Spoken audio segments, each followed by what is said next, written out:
নমস্কাৰ আজি আমি মাইক্ৰসফট এক্সেলৰ দুটা প্ৰয়োজনীয় ফাংচন ইফ আৰু কাউন্টিফ ব্যৱহাৰ কৰি মাল্টিপল কন্ডিশন যেনে গ্ৰেড ডিভিজন আদি কেনেদৰে উলিয়াব পাৰি আলোচনা কৰিম ইয়াৰ বাবে মাইক্ৰসফট এক্সেলত মই এখন ৰিজাল্ট শীট বনাই লৈছো ইয়াত আমি দুটা প্ৰশ্ন দেখা পাইছো এই প্ৰশ্ন দুটাৰ জৰিয়তে আমি ইফ আৰু কাউন্টিফৰ ব্যৱহাৰ শিকিম প্ৰথম প্ৰশ্নটো দিয়া আছে calculate the total marks and percentage এতিয়া এই শীটখনত টোটেল মাৰ্কটো কাউন্ট কৰিবৰ বাবে আমি এই সেলটোত ক্লিক কৰিব লাগিব আৰু টোটেল মাৰ্ক উলিয়াবৰ বাবে আমি সাম ফাংচনটো ব্যৱহাৰ কৰিব পাৰিম ইয়াৰ বাবে মই ইকুৱেল চিন দিছো আৰু সাম ফাংচনটো টাইপ কৰিছো SUM এতিয়া ইয়াত ফাৰ্স্ট ব্ৰেকেট স্টাৰ্ট কৰি ইয়াত থকা প্ৰথম ৰেকৰ্ডটোৰ প্ৰতিটো মাৰ্ক আমি সিলেক্ট কৰি দিব লাগিব মই B5 ৰ পৰা F5 লৈকে সেল কেটা সিলেক্ট কৰি দিছো এতিয়া ব্ৰেকেট ক্লোজ কৰি এন্টাৰ প্ৰেছ কৰিব লাগিব আমাৰ প্ৰথম ৰেকৰ্ডটোৰ টোটেল মাৰ্কস আহি গৈছে এতিয়া অটোফিল ব্যৱহাৰ কৰি আমি বাকি কিটা ৰেকৰ্ডৰ বাবে টোটেল মাৰ্ক ক্যালকুলেট কৰিম মই অটোফিল কৰাৰ লগে লগে প্ৰতিটো সেলত টোটেল মাৰ্কস দেখা গৈছে এতিয়া পাৰ্চেন্টেজ গণনা কৰিবৰ বাবে আমি ইয়াত ইকুৱেল টাইপ কৰিছো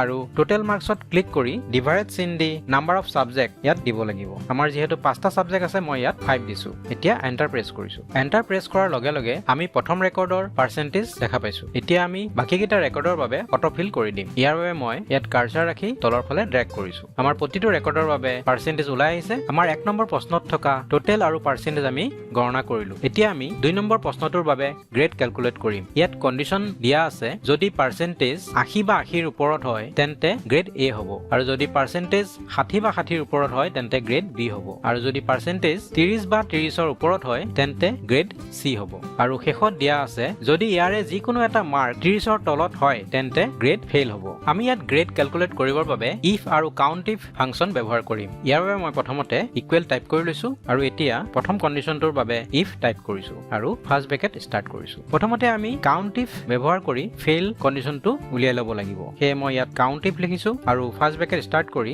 সাবজেক্টৰ মাৰ্ক কেটা সিলেক্ট কৰি দিছো যেহেতু ফেইলৰ কাৰণে কন্ডিশন আছিল লেছ দেন 30 হে মই ইয়াত কমা টাইপ কৰি ইনভাৰ্টেড কমা দিব লাগিব আৰু তাৰ ভিতৰত কন্ডিশনটো দিব লাগিব লেছ দেন 30 এতিয়া মই ইনভাৰ্টেড কমা ক্লোজ কৰিছো এতিয়া কাউন্টিফ ফাংচনৰ ব্ৰেকেটটো ক্লোজ কৰি দিব লাগিব আৰু ইয়াত গ্ৰেটাৰ দেন ইকুৱেল 1 দিব লাগিব এতিয়া আকৌ কমা টাইপ কৰি ইনভাৰ্টেড কমাৰ ভিতৰত ফেইল লিখিব লাগিব ইয়াত আমি এই কাউন্টিফ ফাংচনটোৰ জৰিয়তে গ্ৰেড ফেইল ক্যালকুলেট কৰিম ইয়াৰ পিছত গ্ৰেড A B আৰু C ৰ বাবে ইফ ফাংচন আমি ব্যৱহাৰ কৰিম এতিয়া ইয়াত কমা দিছো আৰু গ্ৰেড A ৰ বাবে ইফ টাইপ কৰিছো এতিয়া ফাৰ্স্ট ব্ৰেকেট স্টাৰ্ট কৰি পাৰ্চেন্টেজৰ সেলটোৰ নাম লিখিব লাগিব বা পাৰ্চেন্টেজৰ ঘৰটোত ক্লিক কৰিব লাগিব মই পাৰ্চেন্টেজ সেলটোৰ নাম লিখি দিছো H5 এতিয়া গ্ৰেড A ৰ বাবে কন্ডিশন দিছো greater than equal to 80 comma inverter কমাৰ ভিতৰত A লিখিছো যেহেতু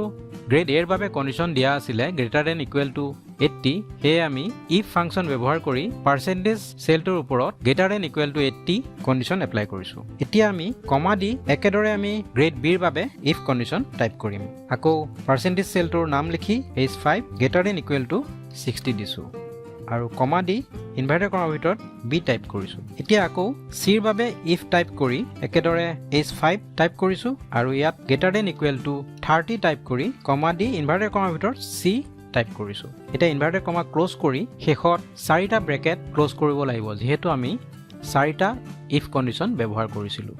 এতিয়া এই ফৰ্মুলাটো এপ্লাই কৰিবৰ বাবে এন্টাৰ প্ৰেছ কৰিব লাগিব আমাৰ প্ৰথম ৰেকৰ্ডটোৰ বাবে গ্ৰেড ক্যালকুলেট হৈ গৈছে এতিয়া বাকি কেটা ৰেকৰ্ডৰ বাবে আমি অটোফিল কৰি দিব পাৰো মই ইয়াত ক্লিক কৰি ড্ৰেগ কৰিছো এতিয়া আমি প্ৰতিটো ৰেকৰ্ডৰ বাবে গ্ৰেড দেখা পাইছো আজি আমি ইফ আৰু কাউন্টিফ ব্যৱহাৰ কৰি কেনেদৰে মাল্টিপল কন্ডিশন থকা গ্ৰেড বা ৰিজাল্ট ক্যালকুলেট কৰিব পাৰি তাকে শিকিলো আজিলৈ ইয়াতে সামৰিছো ধন্যবাদ